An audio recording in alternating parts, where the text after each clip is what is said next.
Of module 1। पिछले lesson में finally हमने 3D एनिमेशन पाइपलाइन की लास्ट 2 स्टेजेस को भी फिनिश करते हुए इस बात का ओवरव्यू लिया कि 3D एनिमेटेड वीडियोस आखिर बनती कैसे हैं। ऊपर ऊपर से हमने ये भी समझा कि 3D एनिमेशन होता क्या है, फ्रेम्स और FPS क्या होता है। 3D सॉफ्टवेयर में लाइटिंग वैसे ही की जाती है जैसे रियल लाइफ में, और रेंडरिंग करके ही हम फाइनल 3D एनिमेशन वीडियो अपनी तैयार कर सकते हैं। इस लेसन में हम अपना पूरा फोकस इस बात पर डाल देंगे कि आखिर जो ब्लेंडर 3D सॉफ्टवेयर है उसको सही तरीके से डाउनलोड करके इंस्टॉल कैसे करना है। इसके अलावा मैं आपको अपना पर्सनल की मैप भी दूंगा। ये की मैप एग्जैक्टली क्या चीज है इस बारे में भी हम इस लेसन में सीखेंगे। अब आप सोचोगे कि सॉफ्टवेयर डाउनलोड करके इंस्टॉल करना कौन सी महानता की बात है। आपने VLC media player, Google Chrome browser, Facebook और व्हाट्सएप मैसेंजर और अनेकों सॉफ्टवेयर इंस्टॉल किए होंगे। I completely agree with you. Software download करके इंस्टॉल करना कोई महानता की बात नहीं है। जैसे बाकी सॉफ्टवेयर डाउनलोड और इंस्टॉल किए जाते हैं वैसे ही ब्लेंडर को भी डाउनलोड और इंस्टॉल किया जाता है। लेकिन ब्लेंडर के साथ जो सबसे बड़ा लफड़ा है वो है इसके वर्जन्स का।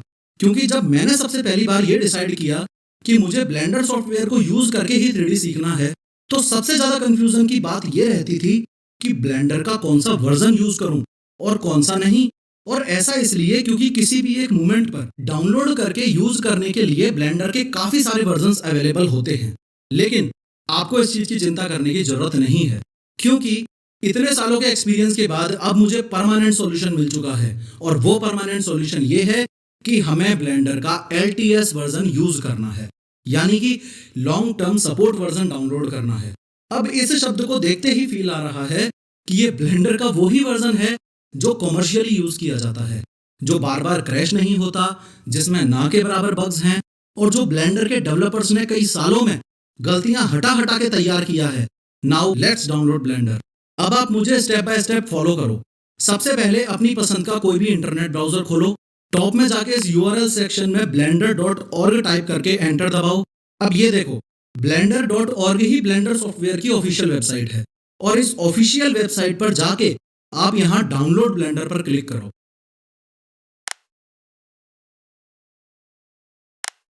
और ब्लेंडर ऑटोमेटिकली डाउनलोड हो जाएगा।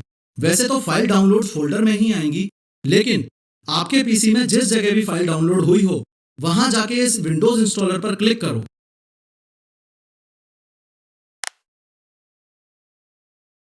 फिर ये विंडो खुलेगी, नेक्स्ट पर क्लिक करो।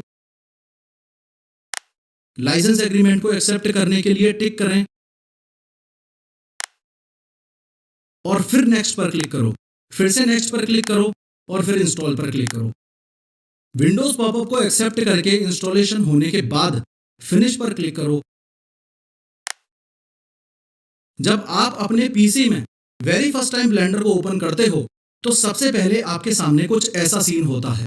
अब ब्लेंडर आपके पीसी में इंस्टॉल हो चुका है।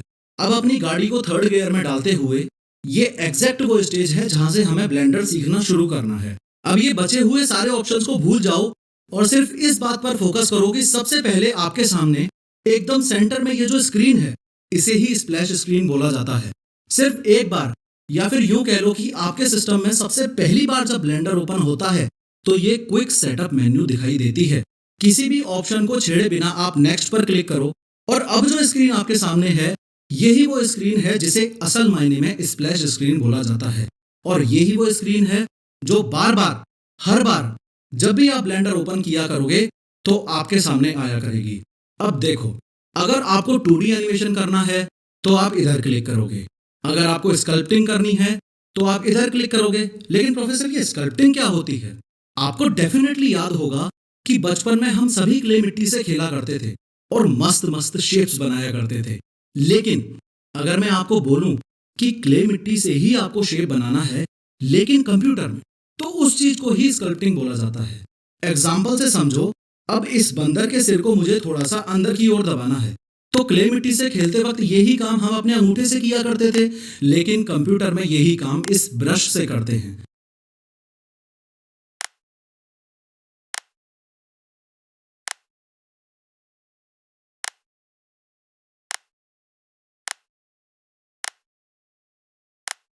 अब स्प्लैश स्क्रीन में अगर आपको VFX करना है तो आप इधर क्लिक करोगे। लेकिन प्रोफेसर ये VFX क्या होता है? आपको याद है अपनी गाड़ी और आम आदमी वाला एग्जाम्पल? अब जैसे ही 3D मॉडल्स ग्रीन स्क्रीनिंग की मदद से फिल्म मेकिंग और वीडियो प्रोडक्शन के प्रोसेस में रियल वीडियो क्लिप्स में यूज किए जाते हैं, तो उसे ही वीएफएक्स बोला जाता है। देखो एग्जांपल से समझो कि बाहुबली मूवी में इस बुल फाइट सीन में ये जो बुल है ये असली है ही नहीं, बल्कि ये नकली बुल है, क्योंकि ये एक 3D मॉडल है और वीएफएक्स की हेल्प से मूवी में इंटीग्रेट किया गया है। अब स्प्लैश स्क्रीन में अगर आपको वीडियो एडिटिंग करनी है तो आप इधर क्लिक करोगे। अगर आपको ब्लेंडर सॉफ्टवेयर के बारे में और जानना है तो आप इधर क्लिक करोगे। अगर आपको ब्लेंडर सॉफ्टवेयर को डोनेशन करके सपोर्ट करना है तो आप इधर क्लिक करोगे। अगर आपको वो फाइल्स खोलनी है जो आपको हर लेसन के इस मटेरियल सेक्शन में मैं प्रोवाइड करवाता हूं, तो आप इस ओपन बटन पर क्लिक करोगे। अगर काम करते करते बाई चांस ब्लेंडर क्रैश हो जाता है तो नेक्स्ट टाइम ब्लेंडर को ओपन करते ही आप इधर क्लिक करोगे, ताकि आपका जो लास्ट सेशन है वो जितना पॉसिबल हो सके उतना ज्यादा से ज्यादा रिकवर हो जाए। लेकिन हमें इसमें से कुछ भी ना करके अपनी पाइपलाइन को पकड़ के रखना है, या यूं कह लो कि पाइपलाइन के हिसाब से ही चलना है। इसलिए हम जनरल पे क्लिक करेंगे। जनरल सेक्शन में आपको वो सारे ऑप्शंस मिल जाएंगे जो हमारी पाइपलाइन में हैं। अब आप ब्लेंडर सॉफ्टवेयर में एंटर कर चुके हो। अब जो बात सबसे ज्यादा इंपॉर्टेंट है वो ये कि आपका और मेरा की मैप एग्जैक्टली सेम होना चाहिए। की मैप का मीनिंग है कि आप अपने कीबोर्ड या माउस में कोई भी बटन दबाओ तो उस बटन को दबाने से जो एक्शन होगा वो एक्शन मेरे कीबोर्ड और माउस से मैच करना चाहिए। यानी कि सपोज करो ये आपके सामने जो क्यूब है इसको सेलेक्ट करने के लिए आप लेफ्ट क्लिक करते हो, लेकिन अगर यही क्यूब मेरे कंप्यूटर में राइट क्लिक से सेलेक्ट होगा तो लफड़ा हो जाएगा। या फिर मान लो कि यही क्यूब आपके कीबोर्ड में एक्स बटन से डिलीट होता हो, लेकिन मेरे कीबोर्ड में अगर डी बटन से डिलीट होगा तो भी लफड़ा हो जाएगा। ऐसे तो आप कोर्स को फॉलो ही नहीं कर पाओगे। इसलिए इसका सॉल्यूशन ये है कि आप इस लेसन के मटेरियल सेक्शन में जाके इस की मैप को डाउनलोड करो।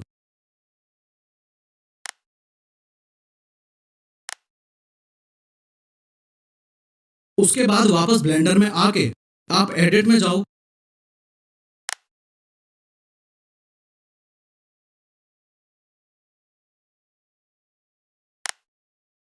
की मैप में जाओ, इंपोर्ट में जाओ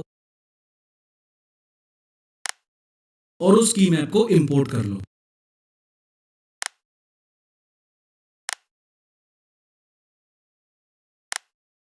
की मैप इंपोर्ट होने के बाद इनपुट में जाओ और एम्यूलेट 3 बटन माउस पे क्लिक करो।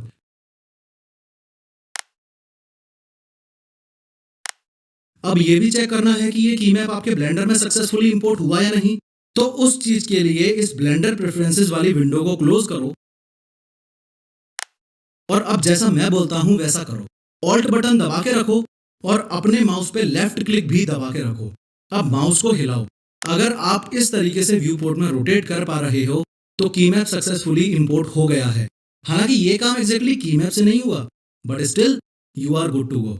इस लेसन में मेनली आपको मैंने यही बताया कि सबसे पहले तो ब्लेंडर को डाउनलोड कैसे करना है, कौन सा वर्जन यूज करना है और इंस्टॉल कैसे करना है। उसके बाद मैंने आपको बताया कि स्प्लैश स्क्रीन में हमें जनरल पे ही क्यों क्लिक करना है और स्कल्पटिंग और वीएफएक्स क्या होता है। इसके अलावा मैंने आपको यह भी बताया कि की मैप यूज करने से आपके और मेरे बटन्स के एक्शंस मैच होंगे। तो फाइनली इस लेसन के साथ यहाँ पर आपका मॉड्यूल 1 फिनिश हो चुका है। मॉड्यूल 1 में सबसे पहले मैंने आपको ऊपर से बताया कि 3D एग्जैक्टली होता क्या है। फिर लेसन 2 में मैंने आपको बताया कि कैसे 3D कोचिंग इंस्टीट्यूट्स के नाम पर देश में लूट मची है। लेसन 3, 4 और 5 में मैंने आपको बताया कि पाइपलाइन क्यों जरूरी है और आप इस कोर्स में कौन सी 3D पाइपलाइन यूज करने वाले हो। और इस लेसन में ब्लेंडर को डाउनलोड करके हमने ये भी चेक कर लिया कि आपका और मेरा की मैप मैच हो रहा है। अब फाइनली टाइम आ गया है कि हम मॉड्यूल 2 की तरफ बढ़ें। मॉड्यूल 2 में मैं आपको यूजर इंटरफेस के बारे में बताऊंगा। यूजर इंटरफेस यानी कि ब्लेंडर में किस जगह पर क्या होगा और कहां पे क्लिक करने से क्या होगा।